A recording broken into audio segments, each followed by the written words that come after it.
We find ourselves at an airport again. I'm heading to a conference to talk about crypto. I actually got the opportunity to MC again at AI crypto events, thanks to my good friends over there, Mr. Robert and Chrissy. So we made it onto the flight. A little delayed, but I think it was raining basically all day here in Ohio. Mad flights were canceled. So I'm actually really happy that this one made it. So I think it's about an hour and a couple minutes to get to DC. And I'm looking forward to stuff. Maybe I'll see some of the National Guard over their political maneuvers, man. I don't quite understand them. I don't think I think at that scale. What I do know is attention is power. Must be securely fastened at this time.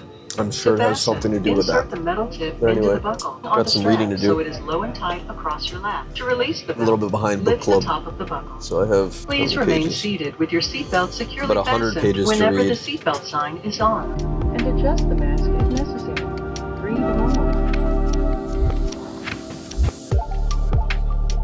What is it? You said something about power Yeah. that was pretty profound. Power, I think it's a symptom of, not really a symptom, but power is like a symptom of being really afraid. You'll desire power if you're really afraid. Of your position in life? Or afraid of other people. You're afraid of something greatly if you desire power. Because why do you need power? Just to overpower somebody? Why? Because you're afraid of something? Yeah, you're very much afraid of something.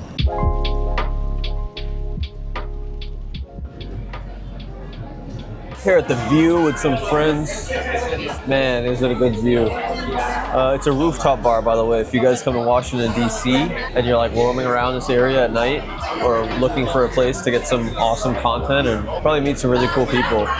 Beautiful, beautiful views. And dude, you know, when I come to Washington, D.C., I think about just the tremendous amount of effort that hopefully these people are putting in to guide, you know, the population. And hopefully they come to work every day kind of driven to do that. But as a leader, I realize how much of our responsibility falls down to actually inspiring the right type of action and building that culture of like psychological safety, essentially. Like that you can believe whatever, you can live for the most part, whatever type of life you want to live. But when we come here, we come and we work together towards a common goal. Good times with Robert, man. Smart people, funny people. It goes hand in hand. If you're not, what do you think about humor? Humor? Humor is so necessary, dude. Man, if you can't laugh at your misfortune, I'm sorry. Yeah, you gotta laugh. You're either laughing about stressful stuff or you're laughing about joy, you know? Yeah, but you gotta laugh, man. Oh, here they are. Today, the trust with Bitcoin is not really a big problem like it was. Like, most of the people that distrust Bitcoin today, they're people that like think Bitcoin was made by the cabal, you know, and it's a way to get rid of cash. Where really it is cash, it's a digital form of cash. So Bitcoin's getting really popular today because these investors, they have real like monetary problems. They have big problems with holding on to national currencies. These national currencies, they depreciate so quickly. Their value depreciates so quickly. So like the guy we were talking to, he was talking about how, what was it? I think it was like 10 years ago or more, they were buying a lot of gold because they felt like it wasn't as appreciated as it needed to have been. And gold it wasn't like, today it's like 6, 7, 8 times the price. You know, 10 years ago, it's like, damn, you could have 1,000x your value with Bitcoin. But they really couldn't see how that had a future, you know? Well, they could see how gold had a future. Some real estate, they're like, all right, let's have some real estate. That'll at least do better than the national currencies. It'll keep up with inflation. So they have big money problems to solve, and those big monies are, we have too much money, and no matter how we hold it, it's getting devalued somehow. You know what I mean? They're looking out for their money of how to have it not lose value. Woke up this morning at the Watergate Hotel here in Washington, D.C., and there's this beautiful view of these bridges that remind me of Europe, right on the outside. And the inside of the room kind of looks like a spaceship. What are the plans for today? Well, the itinerary is still more or less being figured out. You know, in situations like this, I've been reading The Power of Now for a while because I have that book club. I think to myself, if I have come to a place and there's chaos in the mix, well, how do I make the most out of it? I do the things that I need to do, obviously, from the stuff that's going on back home. And I try to make the most out of being in this absolutely beautiful place. What are my missions for today? And this is something that me and Robert actually talked with. I'm rooming with Mr. Janito. And my intentions are to inspire people, as per usual. My intentions are to meet some interesting people and ideally get some investors for the company that I'm here to speak for. My intentions are to learn about finance, about assets, and about investments. The terminology, the strategies that people are using that are going to net them a lot more than most others know about. And guys, you know, for those of you that haven't spent time in luxury hotels or whatever it is, it's, you know, there's parts of it that are really nice because the ambiance, the aesthetics are really cool. But when it comes down to the basic service stuff, you got to realize like these places are being run by your average employee. You know, the management is going to be the management, and they might have things wrong with them. So for instance, here at the Watergate Hotel, there is no vent fan in the bathroom, so you're just steaming, and everything's not like electronic the way that you would imagine it to be. So they have these names established over years, but it's not necessarily an indication of how sophisticated they are. So be it. But at the end of the day, if I get to dress up in a suit and go and inspire people, I'm gonna have a good day. I was having an awesome conversation, actually. Probably the video I posted before this is a podcast that I had with Dimitri, one of the guys that I met through AI crypto events. He was telling me you should play with money when you're younger, and really at any point in your life you should have some amount of money that you play with, and that really is a way to get to know yourself better. So for those of you that are like, I don't have very much, in the bank right now, 5% of that, take 10% of that and put it away, buy a book, put it into some investment, see how it goes, see how you feel about it, because otherwise you're not going to know. And then when you have money, you won't have the muscle to actually use it in the right way. So, anyway. We are here at Farmer's Daughter, I wanted to call it, because I had a drink that was really nice. Oh, Founding Farmers? Founding Farmers, that's the one. I'm here with my boy Robert Janito. He looks like a politician right now. But we're also hanging out with a bunch of people that are interested in the crypto space, and we were talking about investments, we were talking about assets, we were talking about 401ks and how stupid the traditional systems are for companies to even create wealth in any capacity. Robert, do you have any messages for my audience? You gotta take your inspiration from nature sometimes. Just looking at some nature now, and ultimately been looking at this artificial intelligence economy system called Genius AI, and it's taken a tremendous amount of inspiration from nature. Fascinating. The formulas they use are all based off nature. Literally? Yeah, like literally. Yeah. You wouldn't think you could do economy with that, but you can. Yeah. Nature's very efficient. And for those of you that haven't seen my old school interview with Robert, we actually talked about the two fundamentals, and at the time I didn't know how important those things are until we reiterated this in a conversation with actually these folks in the back. Guys, just keep your eyes and ears open, for God's sake. This world is very rapidly evolving, and if you are not curious and you're not actually getting the information from people that actually know what they're talking about, they'll gyp you, man. And you won't have any stuff left over for your kids and stuff. So, if you're working this hard, build the empire, but build it properly. And now we're gonna go back to the hotel and give some presentations. Deuces. This is the Genius strategy, and it's answering the question, well, what is better than Bitcoin? Well, what do you guys think is better than Bitcoin? More Bitcoin. Yeah, more Bitcoin.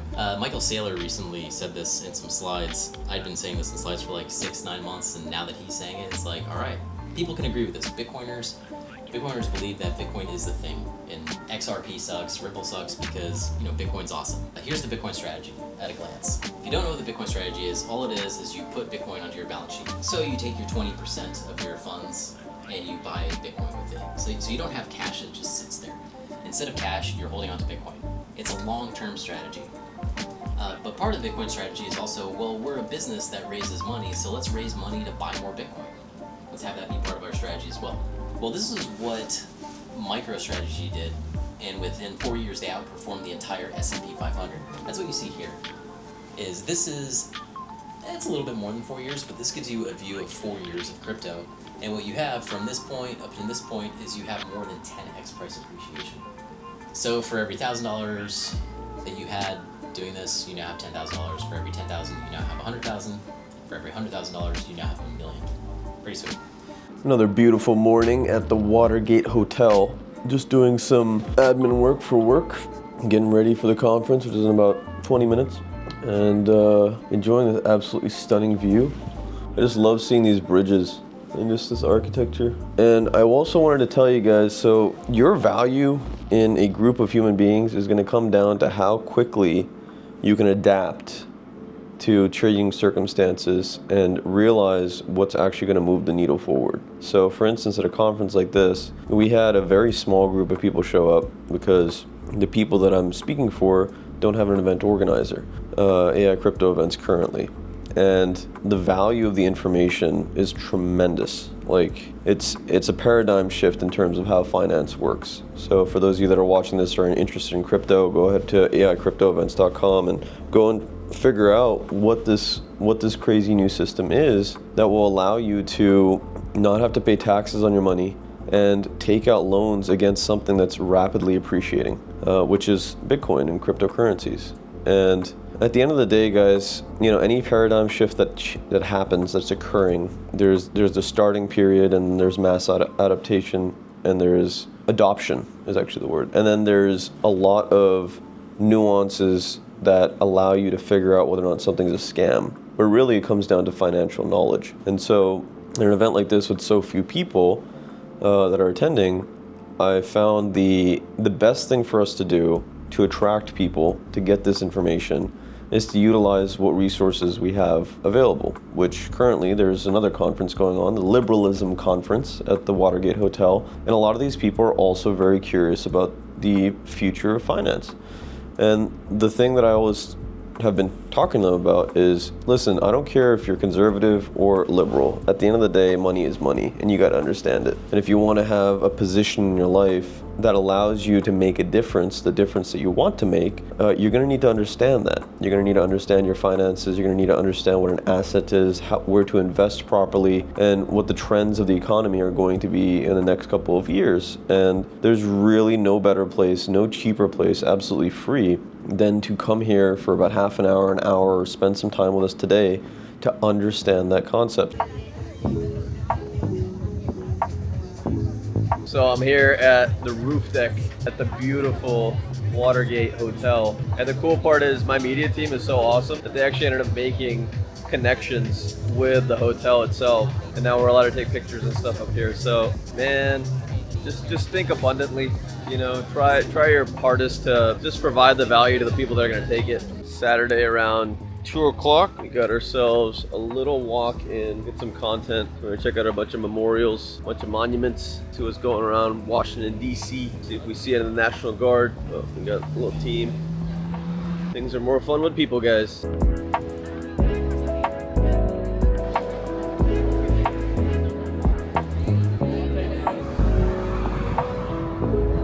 Walking through these parks in Washington, just think back to that book that I read with book club a little while back called Places for the People. If you don't have a place like this close to you and you're a human being, I think your connection to nature is just stifled, you know? Just being able to actually spend the time to come out to something like this, you know? It makes a big difference. When all these people are walking around, they're hanging out. You know, I'm not a big historian, but frankly speaking, when you come to these walls and you read these words, how could you not be inspired? Like, these people were tiny. I mean, they were like 20 years old when they wrote this Declaration of Independence. Some of the oldest ones are like in their 30s, you know? And you think to yourself, what are kids doing nowadays?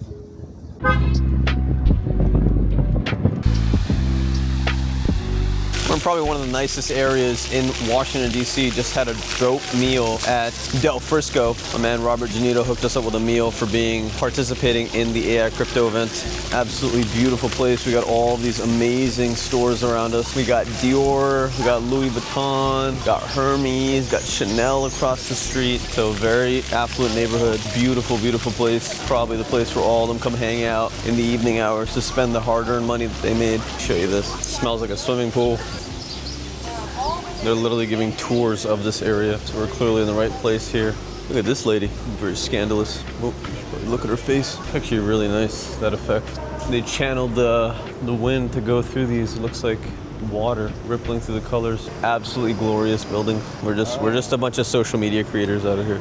This is apparently nightlife at Florida and 9th, the intersection in Washington, D.C. Not the crowd I'm looking for, frankly speaking, but at the end of the day, I learned something. You gotta walk the streets, guys.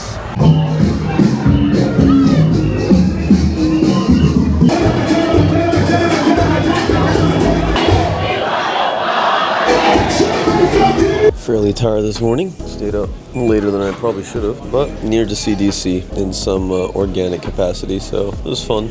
Met some business people out there. If you don't like where you're going, if you don't like your environment, you have control over changing that, especially if you have spent the time and energy to actually learn what it is that you're accomplishing in your time. So went to one bar, didn't really like the area. Went to another bar, was immediately thinking to myself, this doesn't seem like a big hit. Then we went to another one, and I saw outside that there was a sophisticated looking gentleman standing outside, and I said to myself, there's a very good chance that a sophisticated looking person is actually doing more fun things that align. And we actually got into a concert, and it was an Afrobeat concert, and it was interesting. Unfortunately, the main act basically came on, I think at 2:30 in the morning, and my flight, as you can see, is boarding now, which is 9:30. So it's an interesting night. I haven't had a chance to go into Washington D.C. in that capacity before, so life is good. But I am tired, and I am looking forward to having a little chill day after doing some work. I'd give it the workload was probably a 7 out of 10, maybe a 6 out of 10. So it wasn't too bad. Had a lot of fun. Met some cool friends. Oh, I also got some empanadas. Hopefully I get to sleep on the plane for a bit.